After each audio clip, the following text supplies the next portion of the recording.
It's showtime. No lightning? Actually, my showtime was a few hours ago, but doesn't have the same ring to it when you say it was showtime.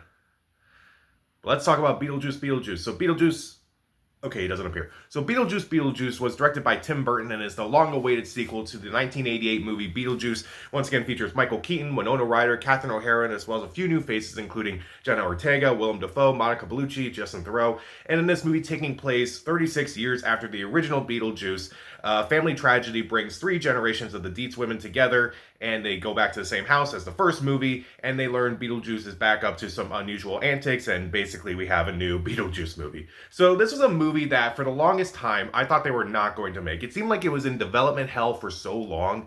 There's like so many different versions of it in the 90s, and now there's finally a new Beetlejuice movie out after so long. And again, I didn't think it was going to be made. Now, I really enjoy the original Beetlejuice movie. I've seen it a lot. I usually watch it around Halloween. But like with this new movie coming out, I started appreciating it a lot more. I've seen it like 167 times, and it keeps getting better every single time I see it. And this is a movie I was definitely looking forward to. The trailers look good. It was cool seeing all these practical effects on the screen. And it's like, okay, let's see where this movie goes. And I'm going to be honest. I had to take a night to kind of like think this movie over, because there are parts of this movie that I really do like, but there are some things about this movie where I'm like, what? Like, what are you doing exactly? And some people say, well, maybe that's a plus. I don't know. There's a part of me that really likes this movie. There's a part of me that really doesn't. But I'll get into it. Let's start off with the things I do like in this movie. First off, I thought every actor was incredible. Michael Keaton returning as Beetlejuice. He's completely transforms into the role. He owns this part. He is incredible. He's still really funny. And they don't really change his character a whole lot. And also, they don't use him a whole lot in this movie still. Again, despite his name being said twice in the title alone, he's still not really in the movie a whole lot. And I think, again, if he was basically in every scene in this movie, he would become extremely annoying. Meanwhile, Winona Ryder, I thought she was really good. I did like her relationship with Jenna Ortega in this movie. I thought they were both really good. Catherine O'Hara is always underrated. She's also really good as Delia once again. And as far as some of the other new cast members, Willem Dafoe stood out as this investigator. I thought he was really good. He was clearly having a blast making this movie. Monica Bellucci was also pretty good in this movie too, despite her character not really having a whole lot to do in this movie.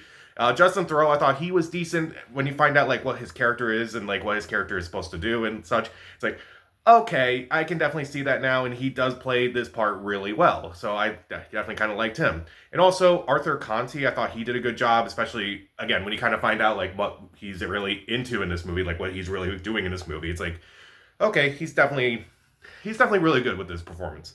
Meanwhile, just like the first movie, the production design is really good. You do get to see a lot more of the Land of the Dead in this movie, and there's still a lot of creativity in the Land of the Dead. It's like, oh, this is still really cool. This is still really fun and such. So I definitely liked seeing that a lot more in this movie. Like we got hints of it in the first movie, but this movie definitely explores it a lot more. Meanwhile, this movie is pretty funny. They don't show a lot of the jokes in the trailer. I mean, they do show a lot in the trailer, but I'll talk about that later. But there are some jokes that kind of caught me off guard that were just kind of funny. It's like, there's like one involving a backstory involving Beetlejuice. Like, okay, this is pretty funny, and the way it's presented is incredibly funny as well. So I definitely kind of dug that. But I was definitely laughing at various points in this movie. Meanwhile, I do think a lot of the Easter eggs in this movie are right, and by that I mean they don't just copy the original movie. I was worried that, oh, because it's a legacy sequel, they're just going to copy the original movie. And thankfully, they don't do that, and instead they kind of like have like these various Easter eggs. Some that really surprised me. Again, you see some in the trailer, but there are definitely some where it's like, oh, that's actually really good. That's actually a really cool Easter egg and such. Like, it doesn't like distract from the story at all. I hate it when Easter eggs distract from the story, and this movie doesn't really do that. And I thought they were very well done. And also, this movie is very wildly unpredictable at times.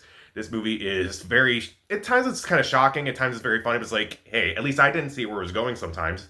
And admittedly, there's this twist about halfway through. It's like, oh, I should have seen that coming, but I didn't. And I was like, oh, okay, that was actually kind of clever. But maybe not clever, but it was definitely a nice, interesting twist. And also, it just feels like everyone involved in this movie is definitely having a good time. From the cast to Tim Burton just kind of like being unleashed, kind of like, using all these practical effects and such, which, yeah, the practical effects are really well done, or it definitely feels like handmade and such, and definitely feels like it does come from that era that Beetlejuice was originally released in. It's definitely a very interesting movie. So what are my issues with this movie? I think my main issue with this movie is that there's way too much going on. This movie took 36 years to make, and it feels like there's 36 years worth of plot in this movie. There's a lot going on in this movie that you can make a Beetlejuice movie out of all of them, basically. Like, there's Lydia dealing with her daughter. There's also stuff with Beetlejuice and what his past was like. There's a bunch of stuff involving Delia in this movie, and it's like, you could have different Beetlejuice movies with everything that's kind of happening in this movie. And I feel like because of that, some characters are kind of gone for a while. Like, Willem Dafoe disappears for a while, and at one point I'm thinking, where did Willem Dafoe go? Oh, there he is.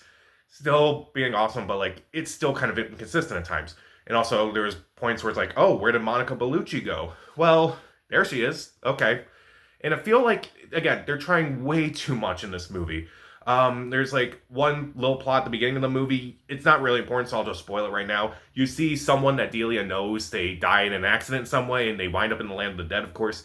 And they only appear in one other scene afterwards. It's like, that's kind of odd. Like, why would you introduce this character, have them go through something like this, and then just completely drop it? Like, it just feels completely random. I don't understand that. There's also a line involving Lydia's birth mother and such, like, oh, I wonder if that's going to play anything.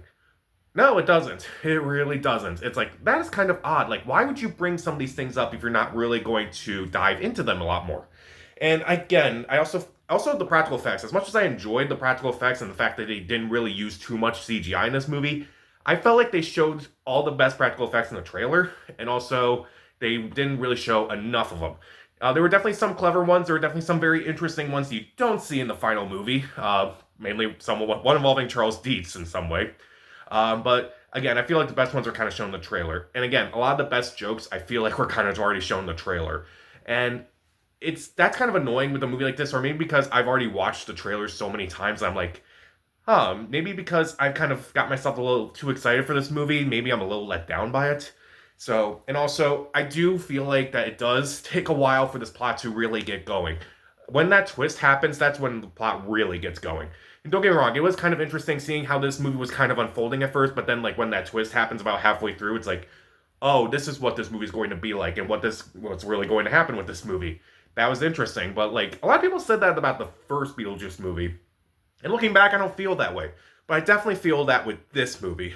So, in some ways, it does feel like the first Beetlejuice movie, and the other times it doesn't. And also, I just feel like some of the Easter eggs just don't work. There are some moments where it's like, they just say the same line from the original, and the credits are pretty much the same as the original movie, with a few exceptions, I'll give them that, but at times, the Easter eggs don't entirely work for me. And there are, again, some shocking moments that, again, some work, some don't. One that kind of just caught me off guard, and I was admittedly a little mad about it first, but then I'm like, well, they kind of show a little bit of it in the trailer, so I guess I shouldn't be too mad about it. But the fact that I am a little bit mad about it is enough.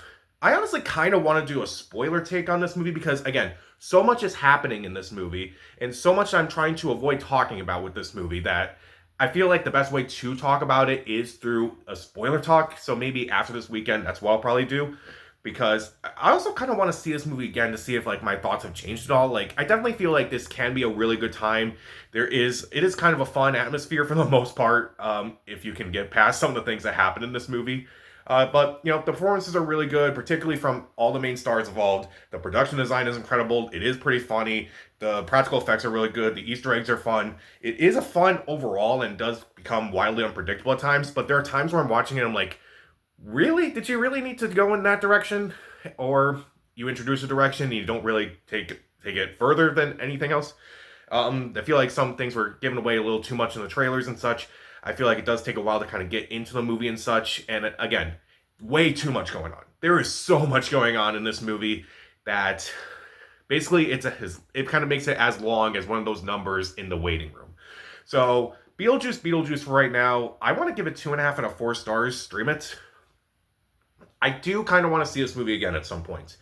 I don't know if I'm going to see it again in theaters, but I'm definitely thinking a lot about it, and there's so much I kind of want to talk about in a spoiler take that, again, it's kind of difficult because there's so much. So, did you see Beetlejuice, and what's your favorite Tim Burton movie? Comment down below, subscribe to the channel. This is Pat. Stay safe.